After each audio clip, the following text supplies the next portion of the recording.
Donc, j'ai intitulé Vie et mort de la variole, de l'Antiquité au monkeypox.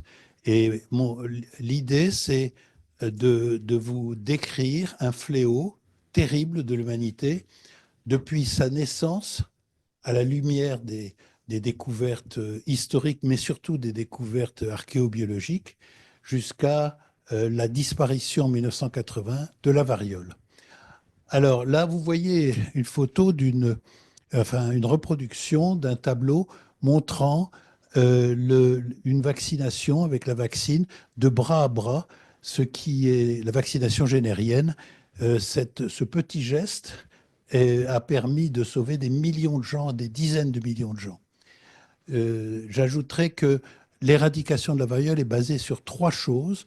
Une découverte, celle de la vaccine, c'est-à-dire que le Copox rend résistant à la variole, et deux innovations.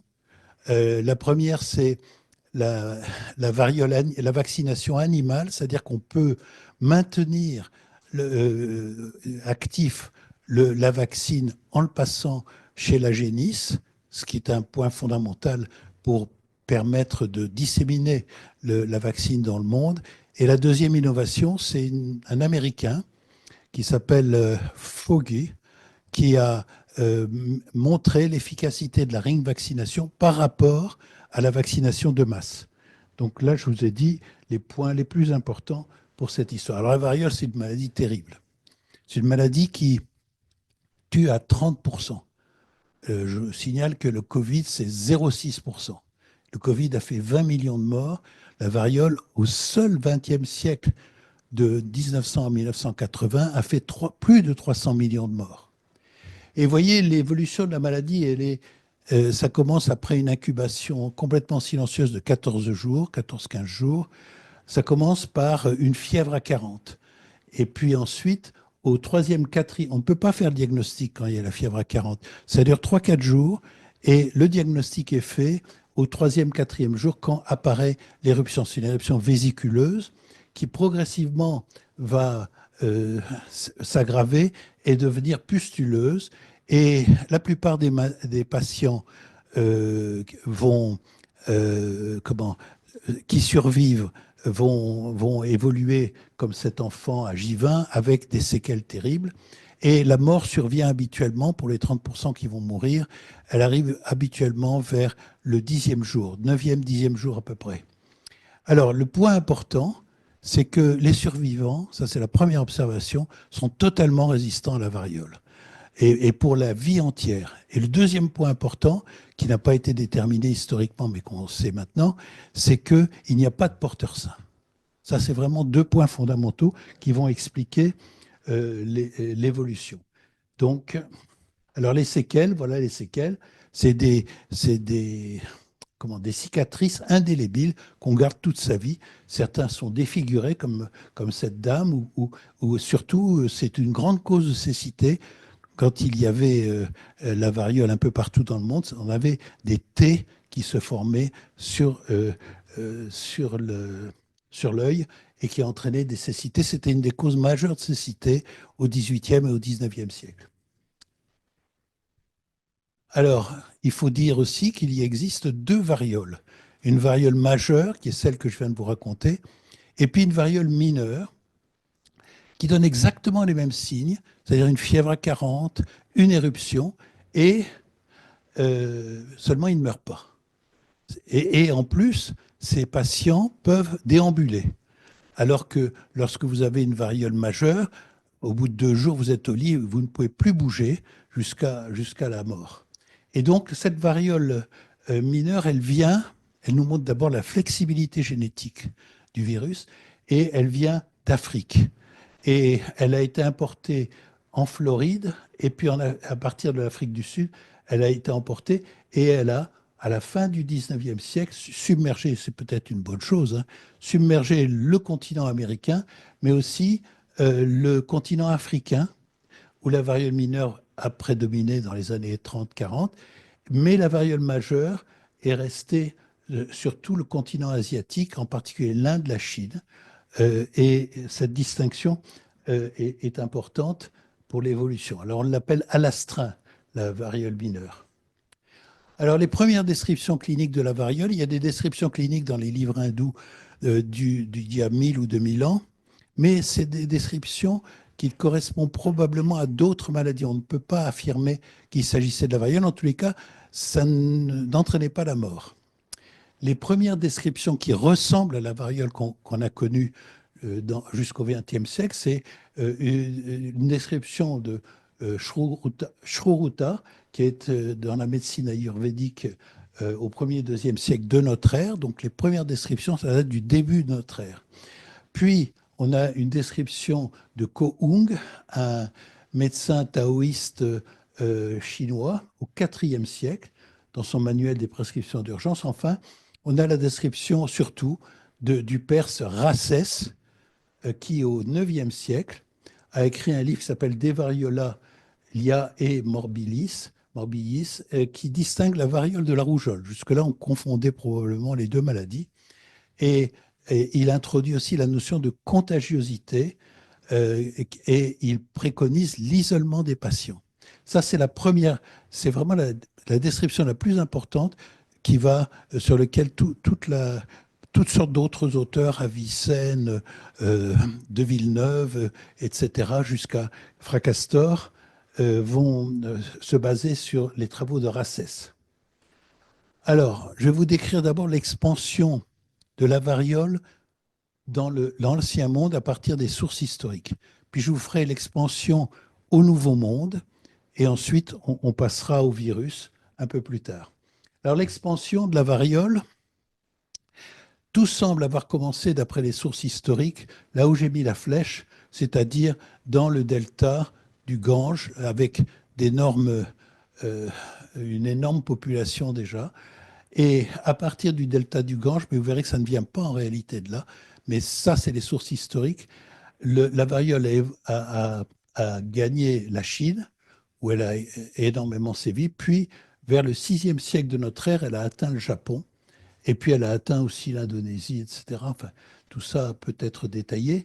Et elle a, à partir du foyer indien, elle a atteint la mer Rouge et l'Égypte. Et on a des momies égyptiennes, on n'en a que 3, hein, qui présentent des signes indubitables de variole, probablement le Moyen-Orient. Et puis à partir de la conquête arabe au 7e, 8e siècle, elle a atteint le Maghreb, et puis ensuite elle a été jusqu'à l'Espagne, et elle a atteint également, à la même époque à peu près, Grégoire de Tours, 6e siècle, 7e siècle, elle a atteint l'Europe. Et elle a ensuite sévi dans l'ensemble de l'Ancien Monde. Alors on a, comme source historique, on a d'abord des gravures anciennes chinoises qui montrent une variole typique chez cet enfant. Et puis on a la fameuse momie de Ramsès V qui est mort à 40 ans en 1157, moins 1157. Et alors on ne retrouve que 3 momies égyptiennes sur plusieurs 10 000 ou 20 000, ce qui prouve que la variole était peut-être sporadique. Alors, il y a des données histologiques, etc. On n'a pas la preuve par l'ADN dans ce cas-là, mais c'est hautement probable pour de multiples raisons que je n'ai pas le temps d'expliquer. Ensuite, on a une peste, on a 2 pestes. Vous savez que l'Empire romain a permis de déployer des routes et donc avec une augmentation de la population. Mais la première épidémie importante de variole pourrait être, parce que c'est encore contesté, certains historiens pensent que c'est la variole, d'autres ne pensent pas. C'est une c'est une épidémie qui est apparue au Pirée au 5e siècle, enfin en 430 par là, et elle venait d'Éthiopie. Elle a atteint ensuite le Pirée, elle a atteint Athènes, qui était la plus grosse ville de l'époque en Europe, 200 000 habitants, et elle a atteint toute la région. Maladie très contagieuse, mortelle en 7 à 10 jours, 30% de mortalité, d'après Thucydide. Thucydide l'avait lui-même attrapée et il l'a très bien décrite. C'est une éruption ulcéreuse. Alors ça, c'est très en faveur de la variole parce qu'il y a peu d'éruptions qui deviennent ulcéreuses. Il y en a quelques-unes, mais très très peu. Et elle atteint les extrémités, ce qui est aussi une caractéristique. Elle peut entraîner une nécrose d'un pied. Ça, c'est un problème qu'on appellerait ça aujourd'hui tempête cytokinique ou un truc comme ça. Et puis, mais il n'y a pas de cicatrice. On ne signale pas de cicatrice et il y a une atteinte du bétail. Or, la variole est strictement humaine. Donc, c'est ce qui fait douter un peu.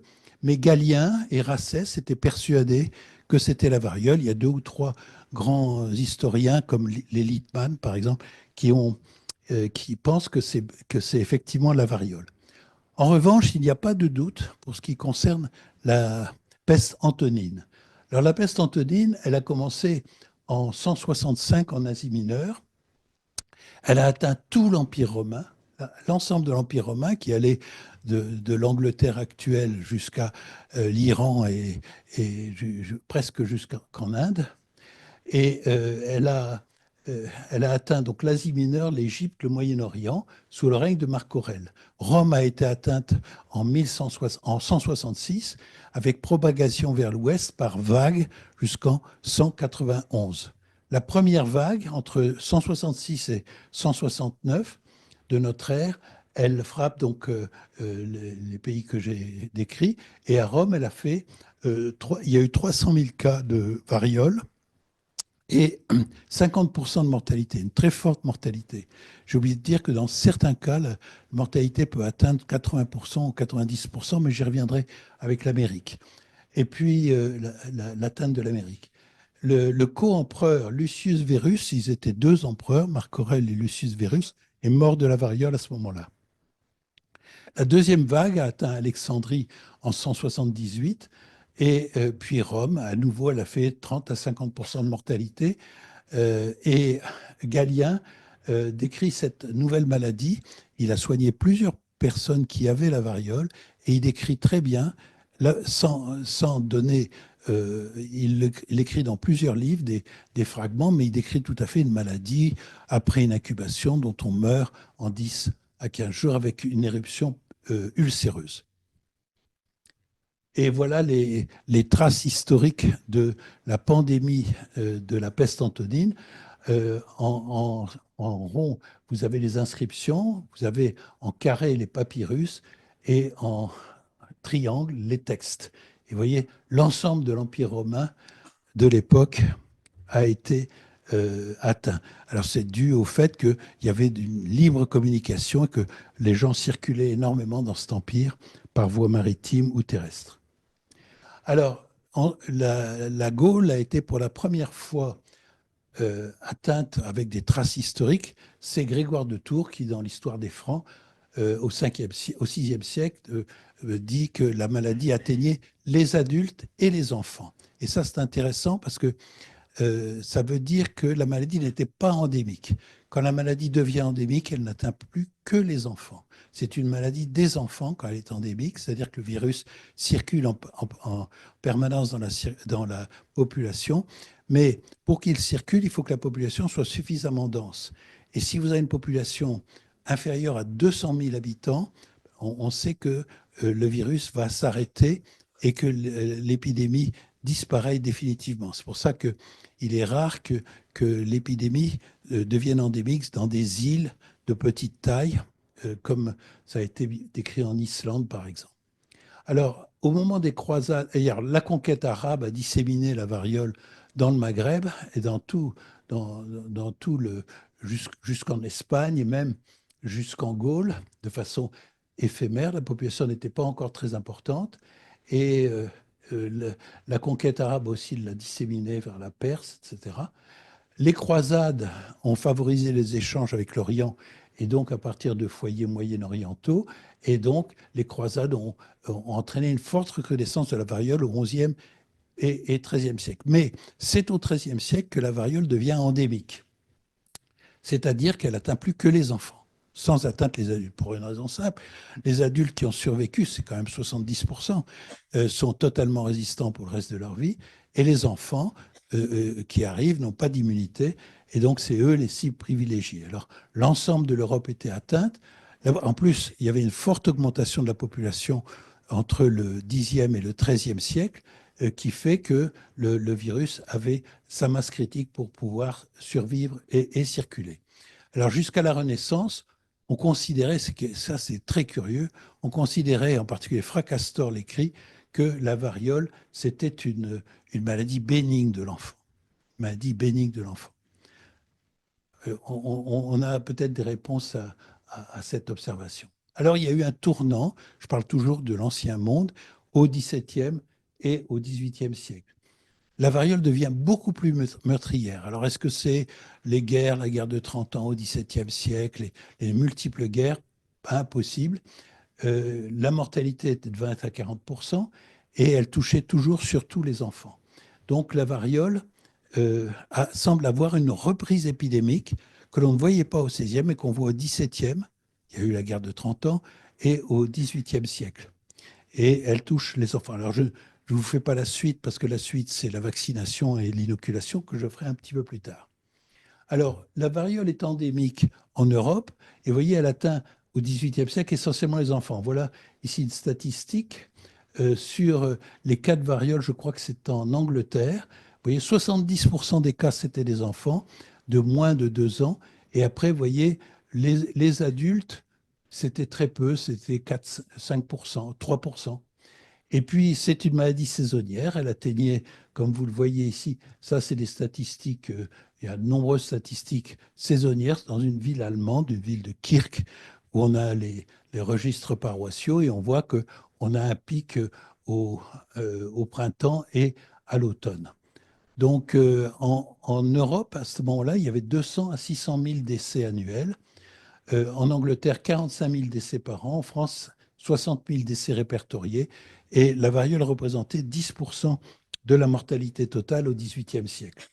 Alors, la mort de Louis XV, mais aussi de très nombreux autres euh, euh, leaders, enfin monarques, le grand dauphin, le fils, le grand-père, je crois, de Louis XV, et puis deux de ses filles, qui étaient des filles jumelles, sont mortes très jeunes de variole. La reine d'Angleterre, Marie II, l'empereur, etc., de très nombreux personnages ont été atteints par cette maladie. Alors, l'expansion, ici j'ai fait une faute, je crois, c'est dans le Nouveau Monde, j'ai fait la diapo tout à l'heure, mais donc l'expansion dans le Nouveau Monde.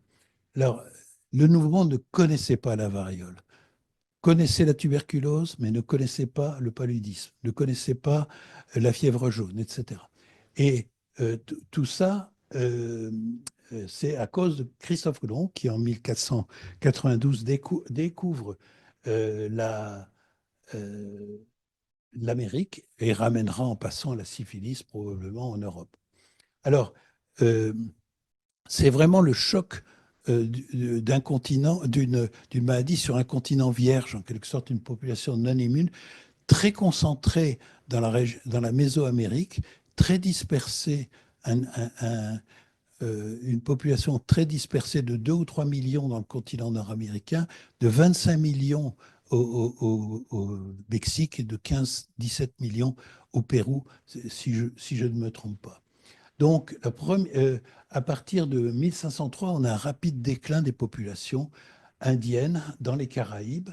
Et il convient, pour pouvoir faire marcher les plantations et les mines, d'importer des esclaves. Donc on importe des esclaves d'Afrique. L'esclavage commence à ce moment-là. Et la première intrusion, on a une intrusion en 1507 de la variole, mais qui n'a pas eu de conséquences épidémiques importantes. En revanche, en 1618, des esclaves importés par les Portugais, qui étaient les grands maîtres de l'esclavage au début, transatlantique, en 1518, on a eu une épidémie à Haïti qui a tué 50% de la population haïtienne de l'époque. Et en 1519, Narvaez, qui était un général espagnol qui devait aller arrêter Cortés, le dissident, il amène un esclave africain dont on a le nom et qui était en incubation de variole. Et la variole atteint quelques soldats espagnols et va ensuite disséminer dans la population des Aztèques, entraînant, ravageant littéralement. Et par exemple, en 1521, Cortés a repris Tenochtitlan sans combat, avec quelques dizaines d'hommes, parce que la population mourait dans les rues. C'était épouvantable. En 1525-1527, la variole atteint le Pérou, donc bien avant la conquête par Pizarre, qui arrivera qu'en 1532, donc il y avait des communications importantes. Et puis, la variole a décimé cette population amérindienne avec 85% de cette population, comme je vais vous le montrer dans quelques instants. Alors, le génocide, c'est un génocide des Indiens qui était extrêmement sensible aussi génétiquement. Et vous voyez, il a été représenté ici par c'est des chroniqueurs espagnols qui ont dessiné ces victimes aztèques au XVIe siècle. C'est dans le cortex de Vienne, il y a un codex, je veux dire, de Vienne.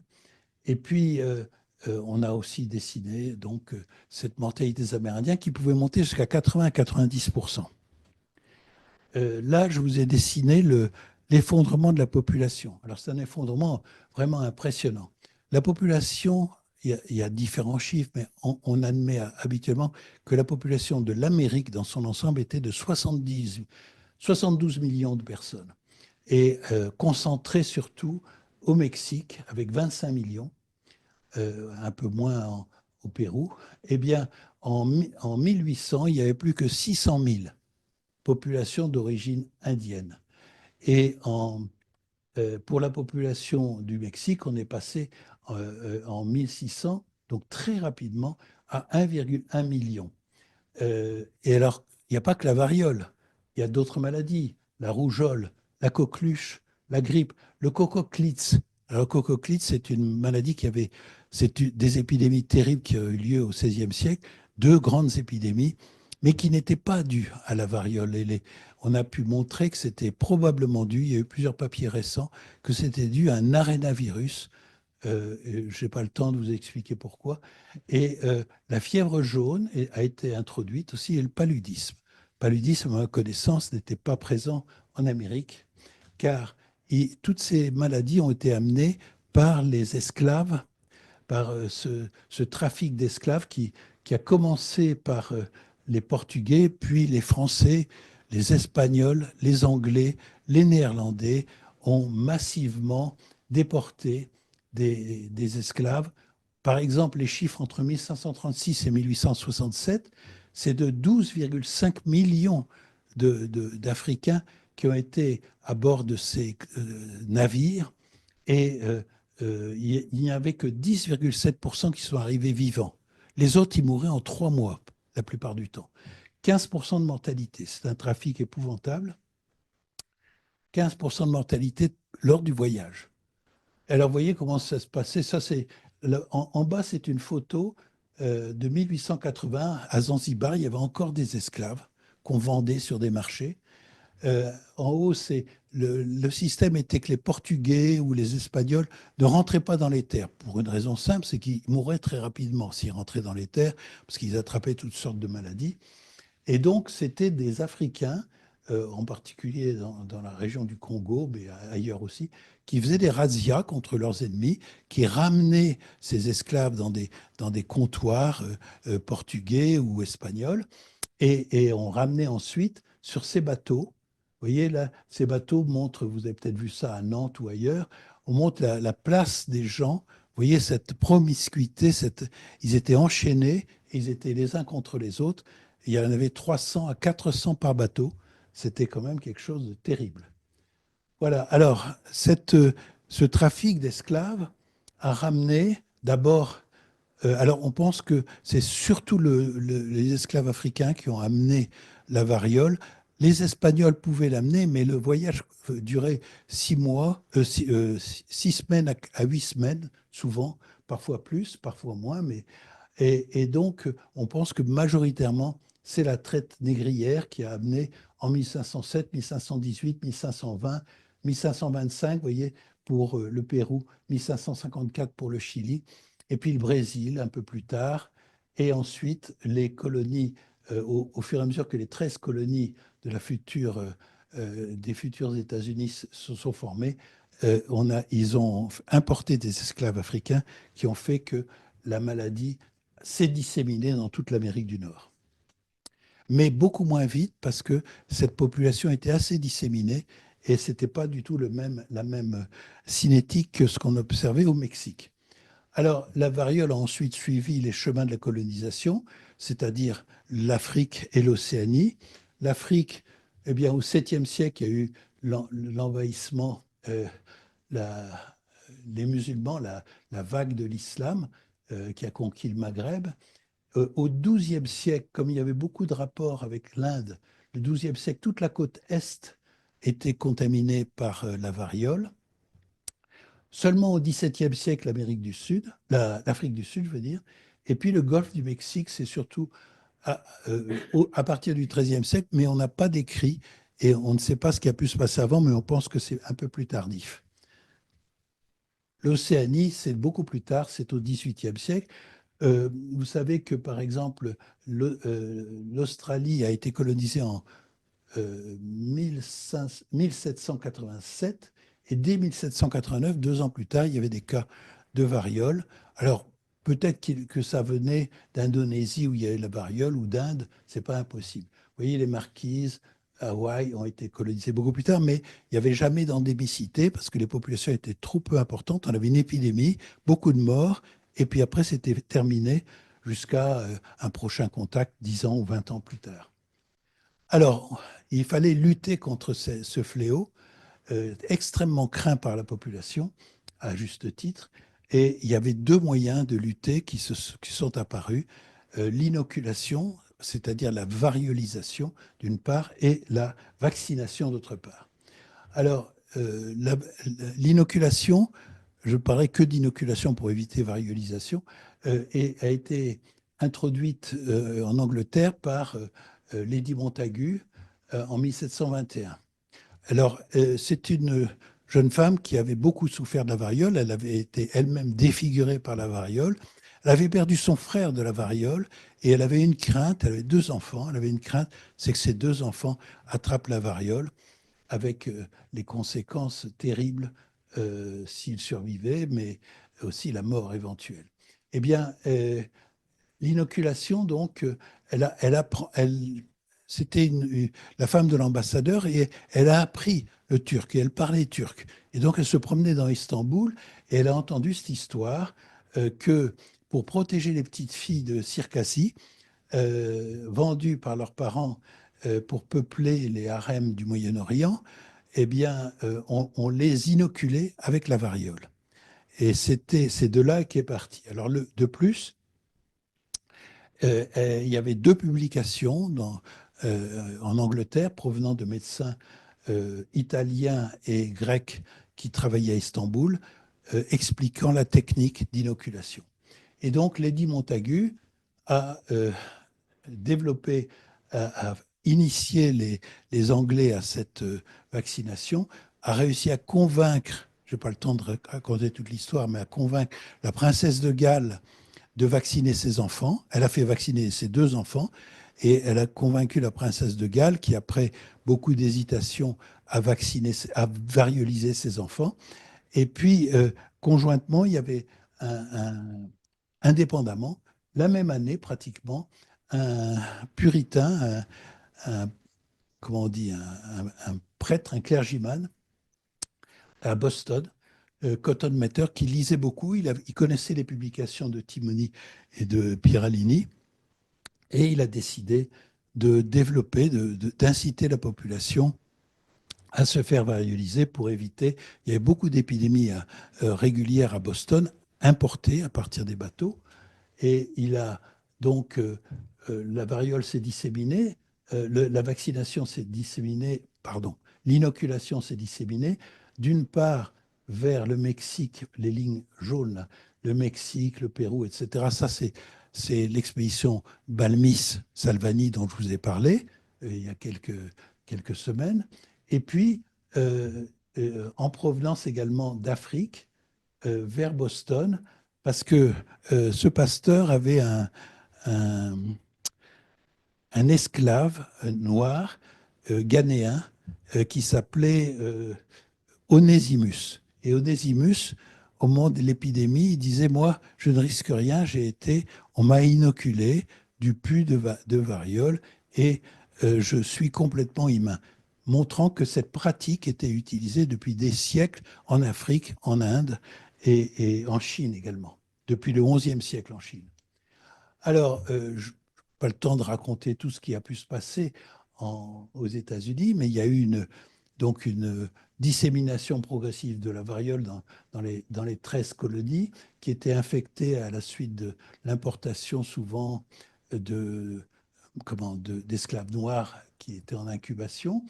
Et cette variole a été utilisée de nombreuses fois comme une arme biologique à l'époque. Et au siège de Boston, le général britannique Howe a fait varioliser ses soldats et il a forcé la population à se faire varioliser et il a expulsé tous les opposants parce que un des points importants de la variolisation, un des points négatifs de la variolisation, c'est que les personnes variolisées sont contagieuses. Et il y a eu des épidémies de variole qui ont été transmises par les patients, par les personnes variolisées. Donc le but, c'était d'infecter les troupes indépendantistes qui n'étaient pas variolisées. Et donc, on sait que ça a déclenché des épidémies de variole. De même qu'au siège de Québec, il y a eu le même système par le général Carleton qui a inoculé des civils et qui les a expulsés vers les troupes américaines dont on savait que les troupes américaines n'étaient pas variolisées. Et George Washington, qui lui-même était humain parce qu'il avait fait la variole à 18 ans, il avait survécu avec difficulté de la variole, eh bien, il a rendu obligatoire l'inoculation à toutes les troupes américaines à la suite de ça. Alors, il y a beaucoup d'autres histoires, mais en une heure, je ne peux pas tout vous raconter. Alors, la vaccine d'Edward Jenner, c'est une découverte, je dirais, magique, majeure. Enfin, on a, c'est, c'est un travail, ça paraît simple comme ça. Bon, le copox, c'est une maladie de la vache. Bon, il y a des gens qui avaient vu que quand on avait contracté euh, la, la vaccine, c'est-à-dire une maladie bénigne des treilleurs, eh bien, on était résistant à la variole. Mais il fallait encore le prouver. Il existait beaucoup d'autres maladies des treilleurs qui n'étaient pas dues au poxvirus, au smallpox virus, mais qui était ce qu'il a appelé la pseudo-variole, spurious variole, smallpox. Et donc, il a montré par des études, et il était médecin inoculateur, et il s'est aperçu d'abord qu'il y avait plein de gens qui avaient eu cette vaccine sur les mains, des treilleurs, et qui étaient totalement résistants à l'inoculation. On ne pouvait pas les inoculer. Et de plus, il avait toutes sortes de témoignages montrant que cette maladie semblait rendre résistant. Donc il a publié, il a colligé des résultats. Il a tenté de les publier, mais comme beaucoup de grandes découvertes, ça a été refusé par la Royal Society pour insuffisance de data. Il n'avait peut-être pas tort, il n'y avait pas encore beaucoup de patients. Finalement, il a publié 26 patients en montrant qu'il obtenait une parfaite résistance parce que son test, c'était un mois ou 2 mois après d'inoculer la variole par voie sous-cutanée et de regarder et voir qu'il ne se passait rien. Donc, la maladie, le copox, vous voyez en haut à droite, donne une maladie, la maladie des treilleurs, et cette maladie des treilleurs confère une immunité. Et donc là, il y a la première vaccination historique, 14 mai 1796. Le Jenner utilise le pus de pustules de copox pour inoculer James Phipps. C'est extrêmement connu. Au 1er juillet, il lui inocule la variole, aucune réaction. Le 17 septembre, il publie un livre à compte d'auteur, un livre qui va devenir un best-seller qui va se répandre dans toute l'Europe et même plus loin. Et ce livre explique comment se prémunir contre la variole sans tous les inconvénients de la variolisation. Et en 1798, il préconise la vaccination de bras à bras parce que le gros problème, c'est que les épidémies de copox dans le bétail étaient rares et inconstantes. Donc, si vous perdiez le levain vaccinal, on arrêtait la vaccination. Et donc, il fallait trouver un moyen de perpétuer le levain vaccinal de bonne qualité. Pour ça, c'était la vaccination de bras à bras. Mais ça avait d'énormes inconvénients. Le plus gros inconvénient, dont on s'est aperçu dans les années 1840, c'est que cette vaccination de bras à bras pouvait transmettre des maladies. Transmettre la syphilis, transmettre l'érysipèle, transmettre l'hépatite B, notamment. Donc, c'était pas parfait. Cependant, les avantages étaient considérables en faveur de la vaccination. Euh, certes, l'inoculation très efficace, contagieux mais dangereux. Une fois sur 300, il y avait une variole mortelle à 30%. Et puis, la vaccination était efficace, non contagieuse, pas besoin d'isoler les patients. Et puis, elle était innocuitaire. C'est une innocuité relative en termes actuels, c'est-à-dire qu'il y avait un accident grave sur 100 000. C'est pas si mal que ça. Mais à l'époque, on pensait que c'était totalement... Alors, vous voyez la différence entre une variolisation et une vaccination. À gauche, vous avez à J9 la variolisation avec une énorme patate là sur le bras. Et à J11, vous voyez, c'est encore très, très inflammatoire. La vaccination entraînait des réactions beaucoup plus faibles et beaucoup mieux supportées. Moi, j'ai été vacciné 2 fois. Je peux vous dire, on a mal au bras. J'étais tout enfant. On avait mal au bras avec des gros ganglions pendant 4-5 jours. Hein. C'était assez douloureux, mais disons que c'était pas terrible. Alors, l'efficacité de la vaccination, j'aime montrer cette photo. À gauche et à droite, vous avez 2 enfants de la même classe. Ça se passe à Leicester en 1900, qui ont été en contact le même jour avec le même cas index. Et vous voyez, 14 jours plus tard ou 15 jours plus tard, voilà ce qui s'est passé. Il y a eu le vacciné et le non vacciné. Alors la vaccination a été le dernier pays à obligé à admettre la vaccination obligatoire, c'est la France, 1902. Et tous les autres pays, depuis un siècle, la plupart des autres pays, depuis le début du 19e siècle, avaient la vaccination obligatoire, en particulier l'Allemagne, ce qui a eu une incidence sur le succès de la guerre de 1870. Et vous voyez, et puis elle n'a été en fait mise en œuvre que 5 ou 6 ans plus tard par les décrets d'application en 1907. Alors, si l'inoculation, les populations étaient extrêmement résistantes, enfin réticentes, les médecins étaient contre, en gros, ils étaient contre. La vaccination, c'est tout à fait le contraire. C'était immédiatement accepté. On s'est arraché le livre de Jenner et on a vacciné en quelques 2-3 ans, il y avait déjà 100 ou 200 000 vaccinés en Angleterre et en France aussi, ça a été très bien accepté. Et vous voyez, les gens perçoivent le bénéfice-risque. Et là, cette photo de 1947, c'est à New York, il y a eu un cas de variole. Certes, un cas de variole hémorragique, mais un seul cas de variole, 2-3 cas secondaires, mais qui ont été arrêtés. Et vous voyez, la population, je crois qu'ils ont vacciné 5 ou 6 millions de personnes de la New York City à cette époque et on faisait la queue pendant des mois, des semaines, pardon, ou des heures pour pouvoir se faire vacciner. Alors, l'inoculation n'a eu aucune conséquence sur l'incidence de la variole. Comme vous voyez sur la partie gauche, c'est des données historiques qui viennent essentiellement du Royaume-Uni et parce qu'elle était peu utilisée et sans aucune... c'était surtout les aristocrates qui se faisaient varioliser, etc. Enfin, c'était une infime partie de la population. Mais la vaccination, vous voyez, a entraîné une chute drastique en Angleterre des cas de variole. C'est le nombre de cas de variole entre 1800 et 1840. Et ça, c'est une statistique aussi très intéressante. C'est toujours au Royaume-Uni, vous avez le nombre de cas de variole dans les registres paroissiaux, je ne sais plus comment, annuels, je ne sais plus comment on l'appelait, les Bills of Mortality, c'est ça. Et vous voyez, ça c'est le nombre de cas de variole. Et vous voyez, la vaccination est obligatoire pour les enfants en 1853, avant 2 ans. Vous voyez, ça disparaît. Il n'y a eu qu'une épidémie en 1870, c'était l'épidémie qui correspondait à la guerre de 1870, où la variole a eu sa dernière bouffée épidémique dans l'ancien monde, si je puis dire, à cette époque. Alors, la première, il y a eu la découverte, maintenant c'est l'invention. C'est-à-dire qu'on ne découvre pas quelque chose, on ne dévoile pas quelque chose, mais on invente une façon de... Le gros problème, c'était les contaminations au cours de la vaccination de bras à bras. Et donc, les populations devenaient plus réticentes. Il y a eu des centaines de cas de syphilis transmises par l'inoculation à partir d'humains.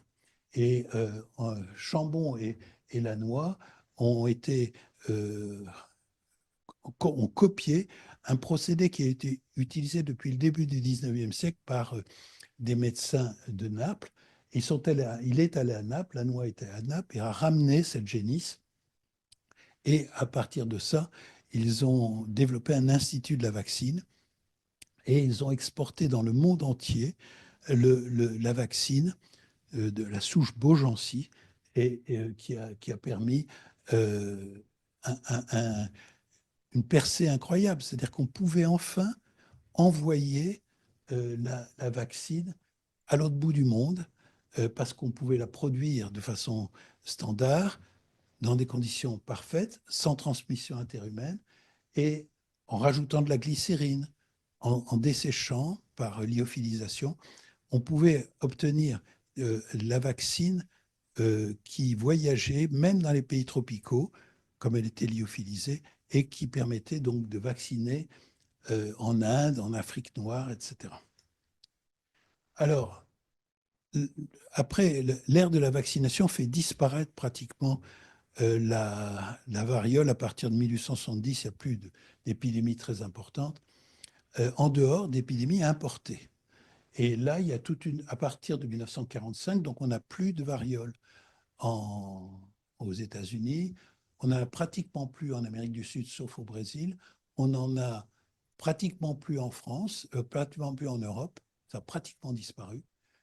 On en a encore énormément en Inde, énormément en Chine et en Afrique, dans certaines régions d'Afrique.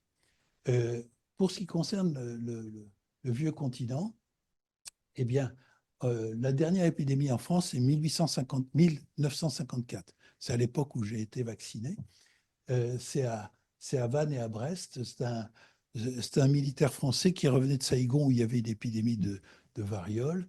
Et il a contaminé son bébé, si je puis dire, mais il n'avait pas la variole lui-même et il était vacciné. Mais on pense qu'il a ramené des linges, ce qu'on appelle dans notre jargon les fomites, et que c'est ça qui a contaminé le bébé, bon, qui s'en est sorti. Mais il y a quand même eu 98 cas, 20 morts, dont un médecin qui a fait une variole hémorragique, et on a vacciné 250 000 personnes à cette époque.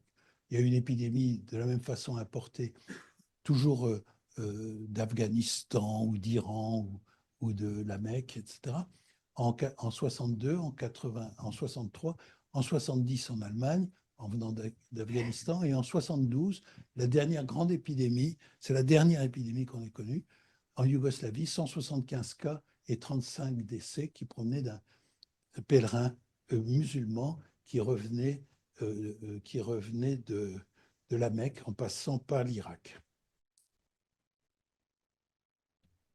Voilà. Alors, à l'orée de la campagne d'éradication, voilà la situation dans le monde.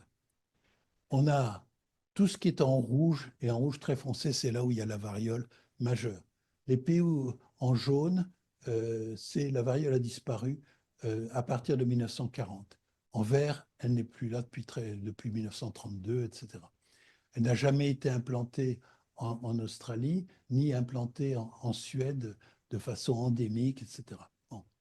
Voilà la situation. Ça fait quand même des millions de morts hein, qui correspondaient à cela.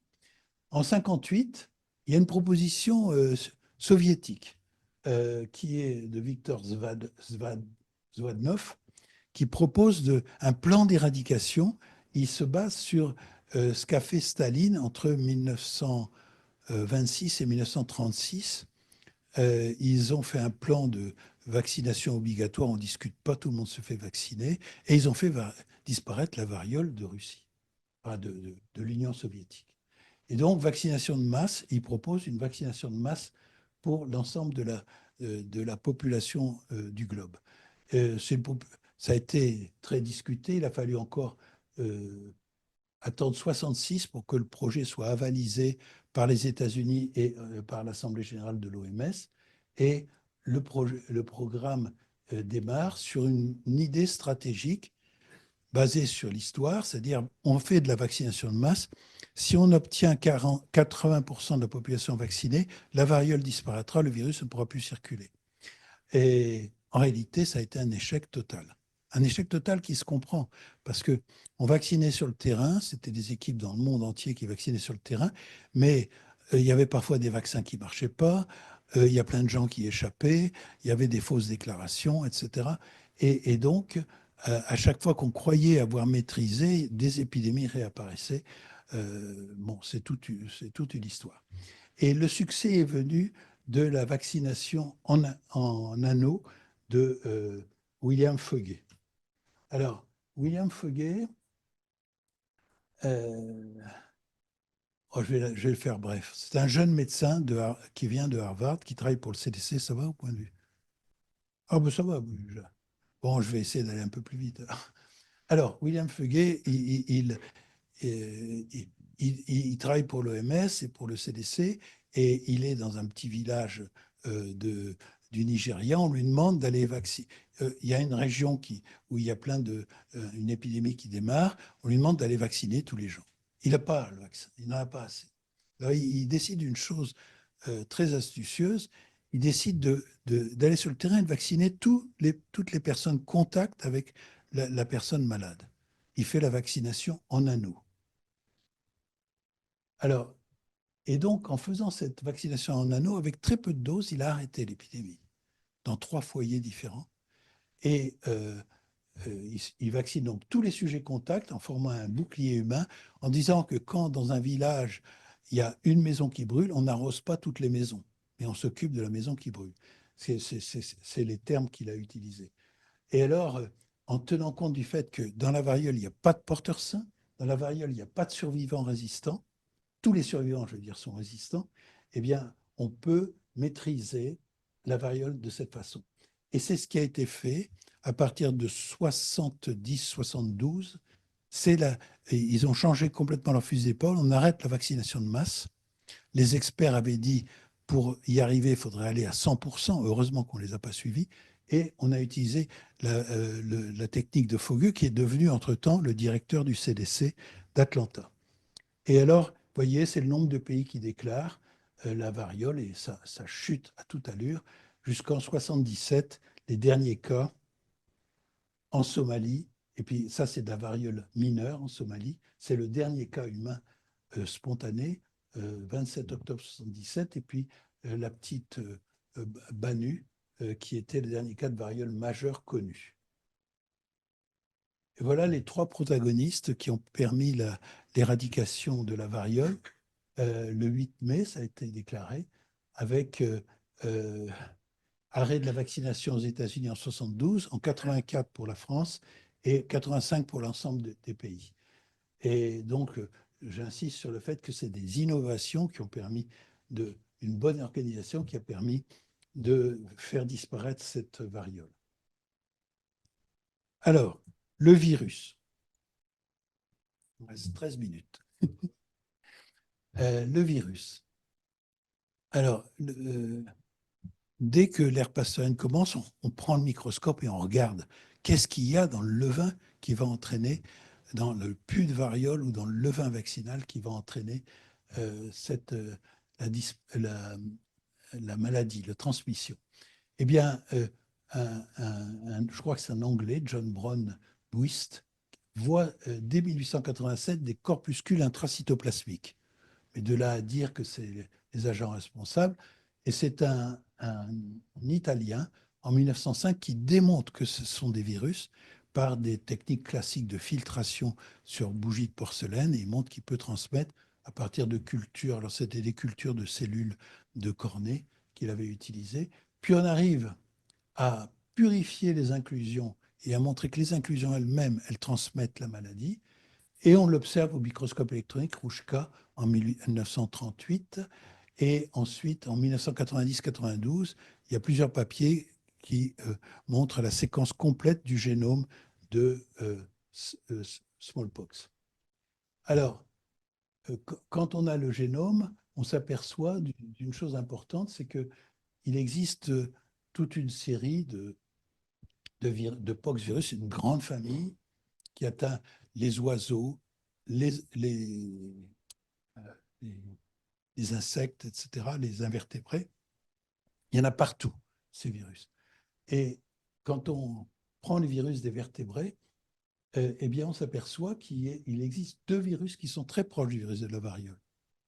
Le Taterapox, qui est un virus qui est retrouvé chez la gerbille africaine, qui est un petit animal nocturne qui, qui, qui vit dans toute une bande, sur l'ensemble du continent africain, dans une zone au-dessus du Sahara, mais qui ne donne aucune maladie. Le virus est là et il ne donne aucune maladie. Et puis le camelpox, qui est un virus qu'on rencontre chez les camélidés, chez les chameaux et les dromadaires, et lui, il donne des maladies graves chez les chameaux, pouvant aller jusqu'à 40% de mortalité, avec pas mal de porteurs sains, mais la maladie peut être grave. Et donc, c'est les deux virus les plus proches. Donc, ils ont été soupçonnés à partir de ces séquences, et on a montré d'abord une origine assez récente, peut-être 1600, entre 1600 et 60 000 ans. Ça, c'est les premiers papiers, et après, on va affiner ça. Alors, on a commencé à l'archéobiologie à partir de dépouilles d'enfants qui sont morts de la variole. Il y a un petit garçon qui est mort à gauche, qui a été retrouvé à Vilnius, puis une autre enfant dans en Sibérie, ou je crois, ou en Tchéquie. Enfin, on a plusieurs données entre le XVIIe et le XIXe siècle.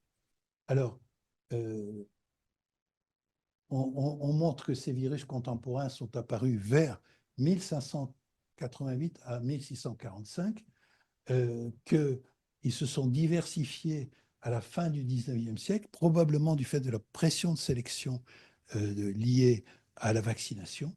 Ça a changé complètement le paysage. Et puis, on a montré que leur ancêtre commun, le virus de la variole, tel qu'il semble exister aujourd'hui, est apparu au IIIe siècle de notre ère, c'est-à-dire au moment de la peste antonine. Ça correspond à la peste antonine. Le virus ancestral pourrait être, on pense que le virus ancestral n'est pas le Taterapox, mais serait un virus Copox-like qui aurait donné trois virus, le virus smallpox, le virus Taterapox et le virus camelpox. Alors, il y a une découverte incroyable qui a été faite très récemment, donc c'est en 2020. Figurez-vous que on voudrait connaître l'origine de l'humanité. Et pour ça, il y a un grand projet qui a été mis en place. C'était à la suite des travaux sur le génome de l'homme de Néandertal, on a décidé de séquencer le DNA complet de 30 000 personnes.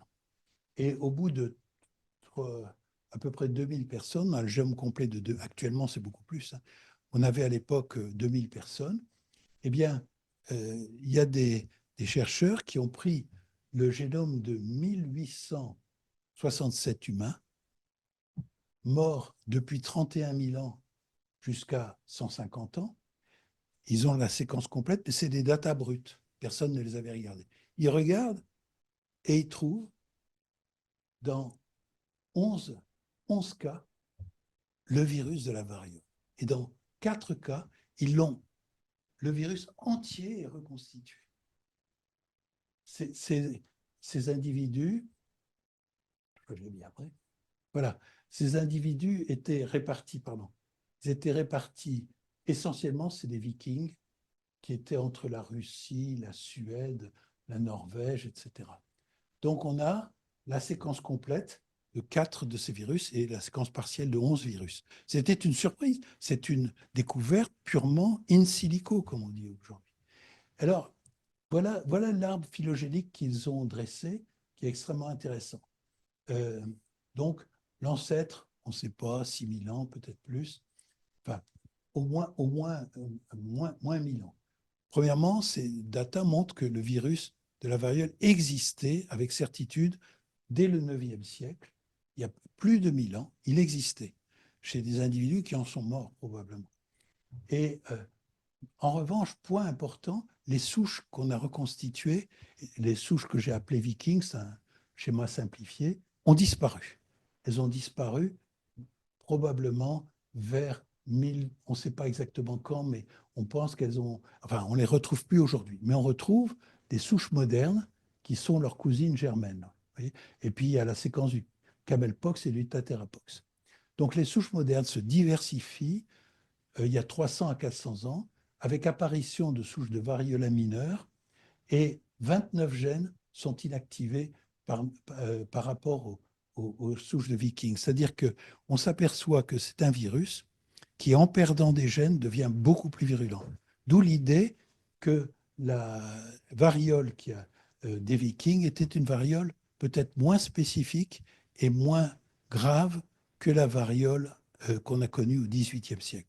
Donc, apparaît l'idée que le virus de la variole, contrairement à ce qu'on croyait depuis très longtemps, maladie stéréotypée, etc., non, c'est un virus qui évolue énormément et qui peut évoluer vers une plus grande virulence en perdant certains de ses gènes, contrairement à beaucoup d'autres exemples viraux.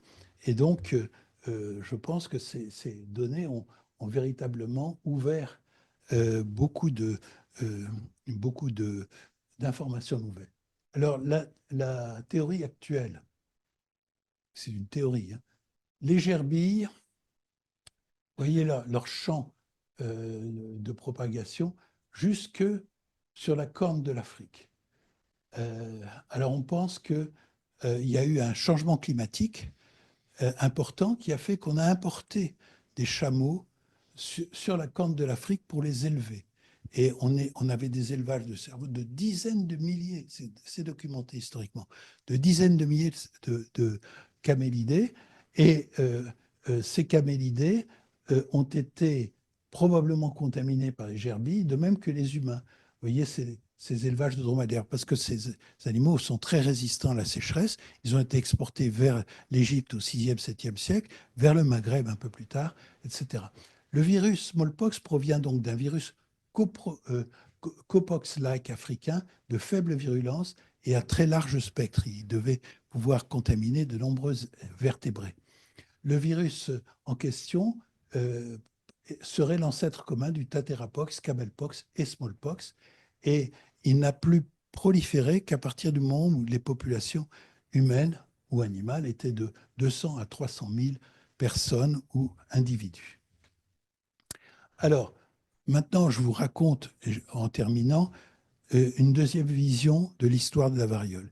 L'histoire de la variole, je vous ai présenté au début, l'histoire à partir des données historiques. Maintenant, à partir des données génétiques, elle est presque pareille, elle corrobore.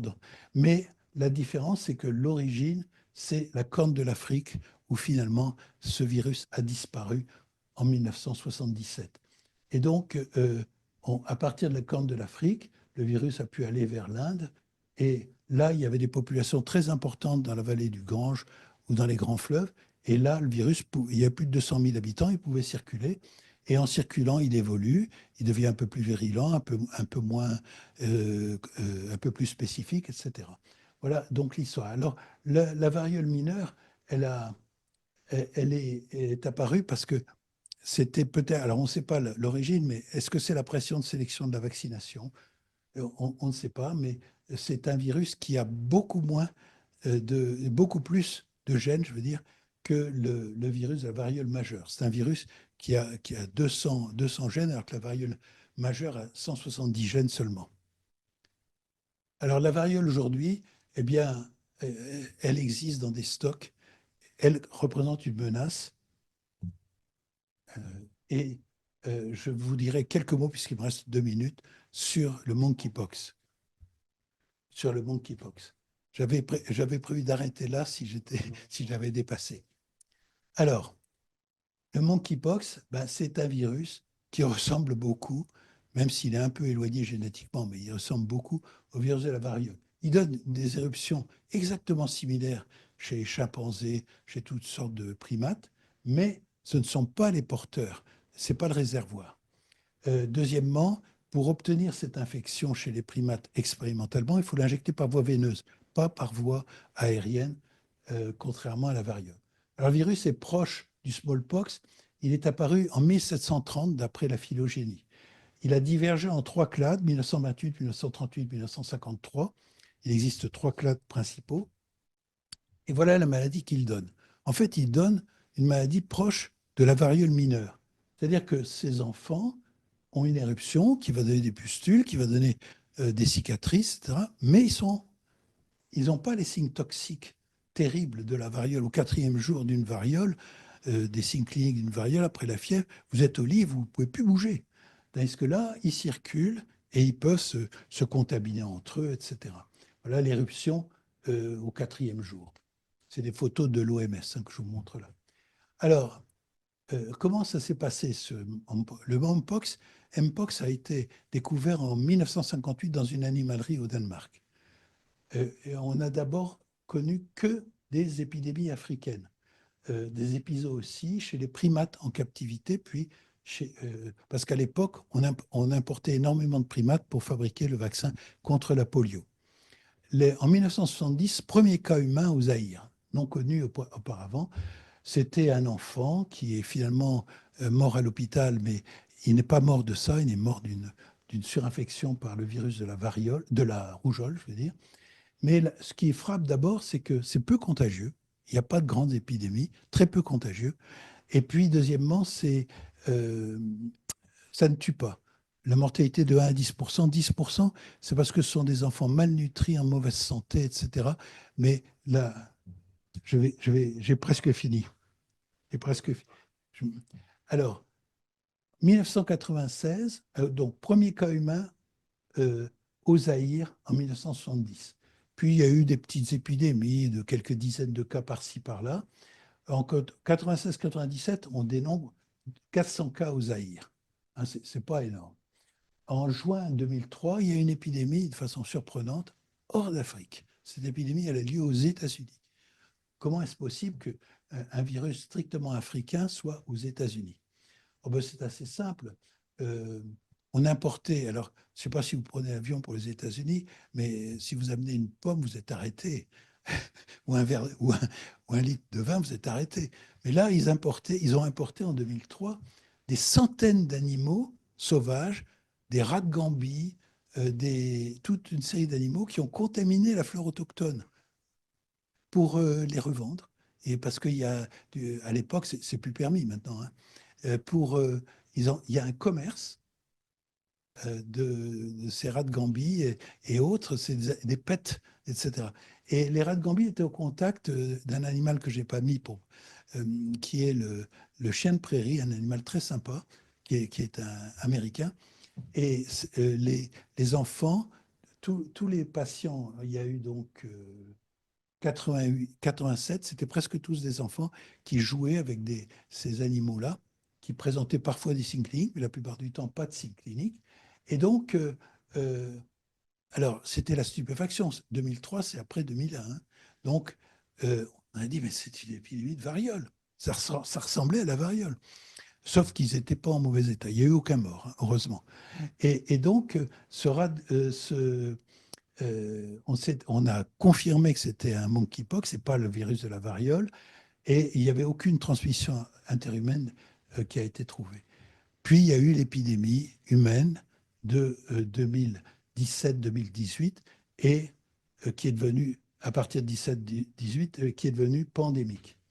Alors, en gros, et c'est mon avant-dernière diapositive, rassurez-vous, en gros, les enfants en Afrique et surtout dans l'Afrique centrale, au Congo, jouent avec des animaux, parfois on les mange même, hein, jouent avec des animaux, se contaminent. Donc on a énormément d'enfants contaminés en Afrique, c'est la majorité des malades.